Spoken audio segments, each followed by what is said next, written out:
I'll get rid of that. Let me see.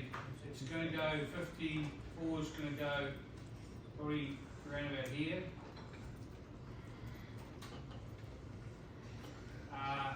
There.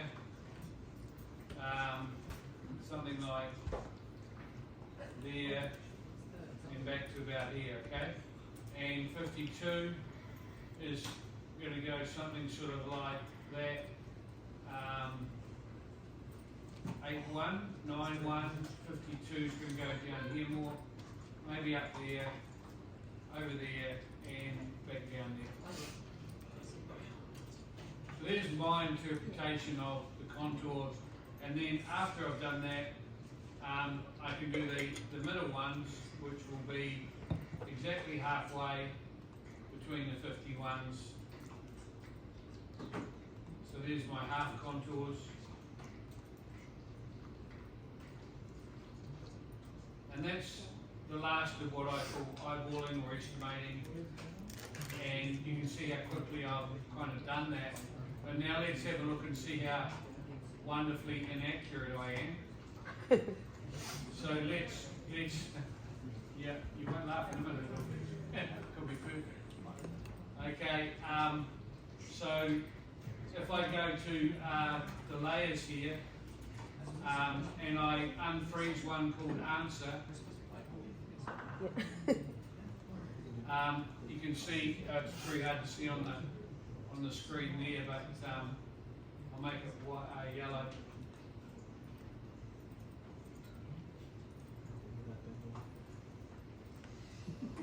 And that's exactly what I was talking about before. There's my eyeballing, right? And there's the correct answer in yellow below it. So I'm not too far off. I think if I was marking myself, I'd be at least 1 out of 3, you know. But it depends. If I'm the only one in the class doing the eyeballing, the lecturer could possibly pick on me and give me half a mark out of 3, you know. But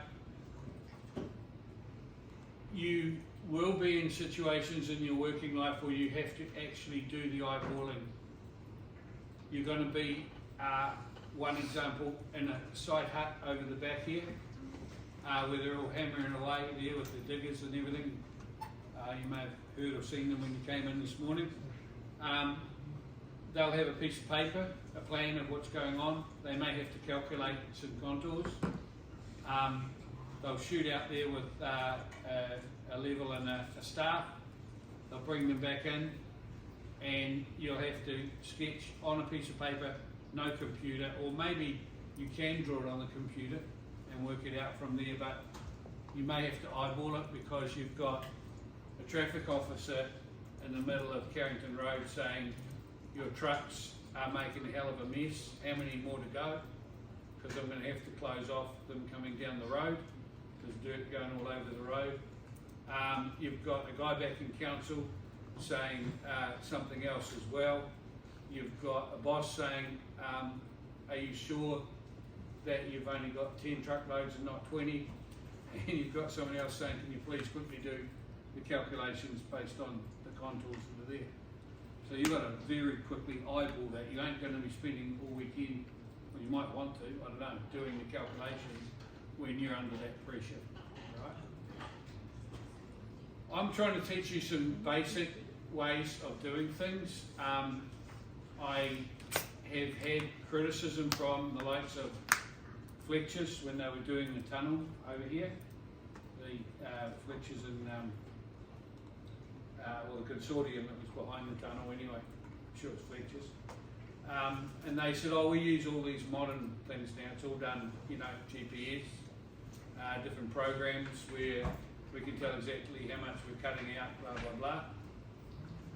And it was the same week that I got rung up saying, how about teaching the students how to use digital programs rather than these old-fashioned methods of doing things. And one of my students rang up and said, have you got that program to work out the volumes? I said, which one? Well, you haven't had it yet, you'll get it in week 5. An Excel spreadsheet I've got. which incidentally, the program on that was calculated by the world champion mathematician, and it's it sits behind in 12D. And I said, well, hold on, your boss said to me that I'm teaching you old-fashioned ways. He says, yeah, I know, but we ain't got any computers with us. We're out here trying to calculate how many, they had a huge area they had to get rid of, and they're trying to calculate it as quickly as they could, and he said that every time we try, we're getting different answers, and I want to put it on that spreadsheet of yours. So I emailed the spreadsheet, he put the numbers in, they crunched it, they worked out how many truckloads, and everybody was happy. I nearly rang up his boss and said, you know, are you sure you don't want me to teach him those methods? All right. So you've got to be able to do something manually, just as you can press a button to do it the proper way. So the next thing we're going to do now is I'm going to show you the what's called formation levels. So instead of being a bit like this where they're all over the place, they're going to be very evenly coming down and up from the platform. Right? And I'm going to show you the proper way to calculate them, and you're going to do that on AutoCAD from a given platform. So when you offset, you're not just going to do it roughly this time, you're going to offset exactly 1 metre or 2 metres or whatever it is, and join up to form the batter slopes. Okay. Before I set you loose on that, I'd like to do an example on the board, so we'll be using that board down the other end.